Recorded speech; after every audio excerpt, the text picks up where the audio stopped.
আজি মই সঁচাকৈ হাবিয়নিৰ মাজত আহিছোঁ। আচলতে হাবিয়নি নহয়, ধাননি পথাৰ।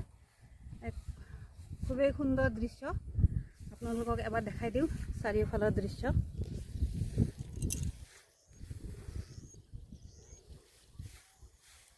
এয়া চাওক, চাৰিওফালে ধাননি পথাৰ সজাল ধৰিছে আৰু কেইসপ্তাহমান পিছত পকিব, গোটেই পথাৰ সোণোৱালী হৈ যাব। এতিয়া সেউজীয়া হৈ আছে। আৰু এয়া মোৰ চুবুৰীয়া অনু। দে কিবা ক অনু, কেনেকা লাগিছে আমাৰ পথাৰখন? ভাল লাগিছে না? খুব ভাল লাগিছে। কি কৰিবা আজি? ঘাঁহ কাটিব আহিছোঁ। দে ময়ো কাটিম দে তোৰ লগত। হ'ব দে, ব'ল। অমৰা বিল হয় আৰু ইয়াত প্ৰচুৰ পৰিমাণে পদুম ফুল ফুলে। পদুম ফুল ফুলাৰ ভৰপক সময় এতিয়া। এইফালে চাওক কিমান ফুল ফুলি আছে। ফুলবোৰৰ এটা ব্যৱসায়িক দিশো আছে। কিছুদিন পিছতে মনসা পূজা হ'ব, তাৰপিছত দুৰ্গা পূজা হ'ব আৰু সেই পূজাত ইয়াৰ পৰাই সংগ্ৰহ কৰি লৈ মানুহবোৰে গুৱাহাটী, সোণাপুৰ এনেকুৱা ঠাইত বিক্ৰী কৰি অলপ পইচা অৰ্জন কৰিব পাৰে।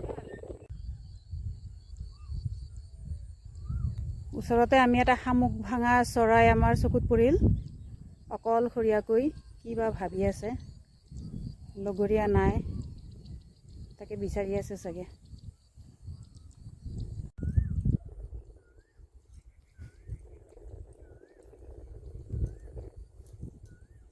ঘাঁহ কাটিবৰ বাবে প্ৰস্তুতি চলি আছে। ইয়াৰ পানীত জোক আছে, জোকৰ পৰা বাচি থাকিবলৈ এওঁলোকে এনেদৰে নিজকে সুসজ্জিত কৰি লয়, তাৰপিছত নামি যায় ঘাঁহ কাটিবলৈ।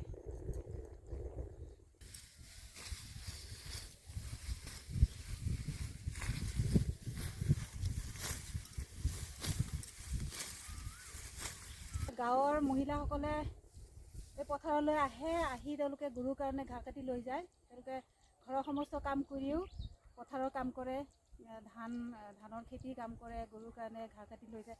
এই ঘাঁহবোৰক বাংলাত জল ঘাঁহ বুলি কয়, অসমীয়াত কি কয় মই নাজানো। আজি মই অনুৰ লগত আহিছোঁ চাবলৈ কিদৰে তাই ঘাঁহ কাটি লৈ যায়। চাচোন অলপ কাটি।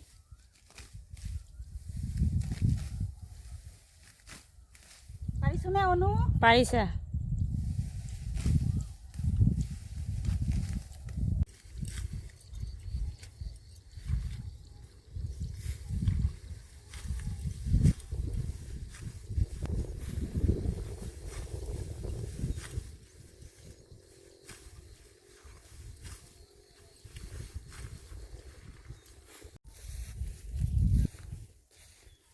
এই বিলখনো আগ্ৰাসনৰ কবলত পৰিছে।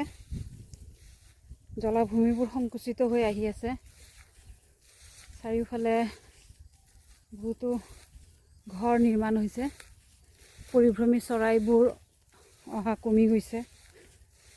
তাৰ কেইবাটাও কাৰণ আছে, হয়তো জনসংখ্যা বৃদ্ধিৰ বাবে এইটো হৈছে। আমাৰ পৰিৱেশ তন্ত্ৰৰ কাৰণে এটা বেয়া সংকেত। জলাভূমিবোৰ যদি লাহে লাহে সংকুচিত হৈ আহে, হয়তো এই অমৰা বিলখন এসময়ত নাথাকিব।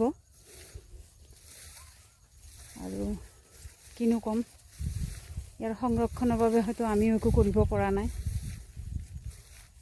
তথাপিও ইয়াৰে বাসিন্দা হিচাপে আমাৰো এটা দায়িত্ব আছে এই বিলখন ৰক্ষা কৰিবলৈ। চাওঁ অদূৰ ভৱিষ্যতে কি হয়।